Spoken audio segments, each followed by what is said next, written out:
नमस्कार। आज आपण भरली मिरची बघणार आहोत।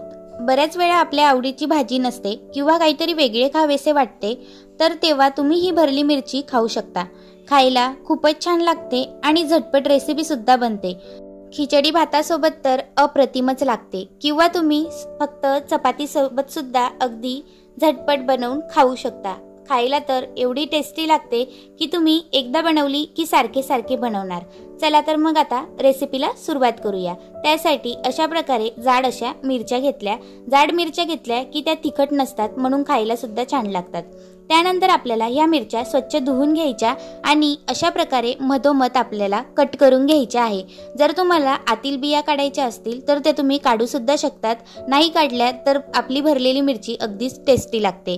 त्यानंतर आपल्याला वरच्यावर असे थोडेसे छान असे मीठ लावून घ्यायचे आहे। मिठाने मिरची अगदी छान टेस्टी लागते।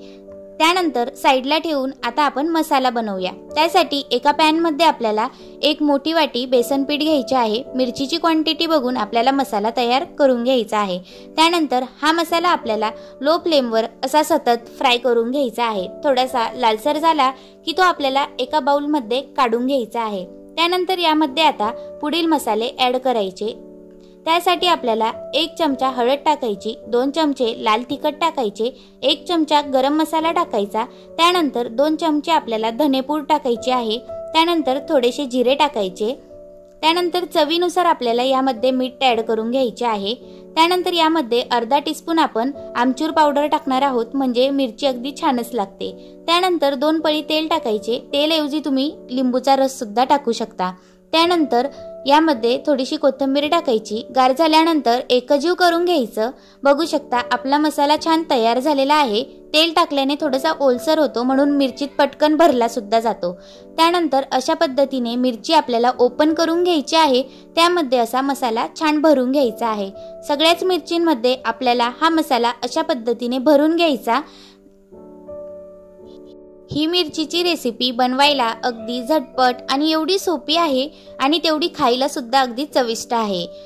त्यानंतर सगळ्याच मिरच्या अशा पद्धतीने भरून घ्यायच्या। मसाला भरल्यानंतर पॅन घ्यायचा, त्यामध्ये थोडे तेल टाकायचे आणि अशा पद्धतीने एका साइडने मिरच्या आपल्याला यामध्ये ठेवून घ्यायच्या आहे। अशाच पद्धतीने तुम्ही बारीक मिरचीची सुद्धा अशी रेसिपी बनवू शकता। त्यानंतर आपल्याला मंद आचेवर दोन्ही साइडने तेल सोडून छान असं फ्राय करून घ्यायचं आहे। वरून झाकण ठेवायचं, म्हणजे आतून सुद्धा छान मसाला आपला फ्राय होतो, मस्त खायला खरपूस लागतो। हे बघा, दोघी साइडने आपल्या मिरच्या छान अशा भाजून घ्यायच्या आहेत। सतत तेल टाकत राहायचं, म्हणजे मिरच्या खायला अगदी छान लागतात। जर तुमच्याकडे मोठा पॅन अवेलेबल असेल तर सगळ्याच मिरच्या एका खट्टी टाकायच्या आणि मस्त छान अशा सॉफ्ट होऊस्तर आपल्याला दोन्ही साइडने मीडियम फ्लेमवर झाकण ठेवून छान अशा फ्राय करून घ्यायच्या आहे। बघू शकता सगळ्याच मिरच्या मी अशाच प्रकारे फ्राय करून घेतलेल्या आहे। अगदी छान अशा सॉफ्ट झालेल्या आहे आणि उरलेला मसाला सुद्धा तुम्ही या मिरचीमध्ये वरून टाकू शकता। मसाल्याची छान अशी आतून सुद्धा छान अशी कोटिंग झालेली आहे। दोन्ही साइडने छान अशा खरपूस भाजून सुद्धा झालेले आहेत। मस्त खायला अगदी चमचमीत लागतात। चपाती सोबत तर अप्रतिम लागतात आणि खिचडी भातासोबत सुद्धा तुम्ही खायला घेऊ शकता। अगदी झटपट होणारी रेसिपी आहे। वरण भात किंवा खिचडी सोबत तोंडी लावायला तर एकदम चविष्ट रेसिपी आहे। बाजारात सहजच या मिरची उपलब्ध असतात। तुम्ही ही रेसिपी कधीही बनवू शकतात। व्हिडिओ आवडला तर लाईक सबस्क्राइब नक्की करा।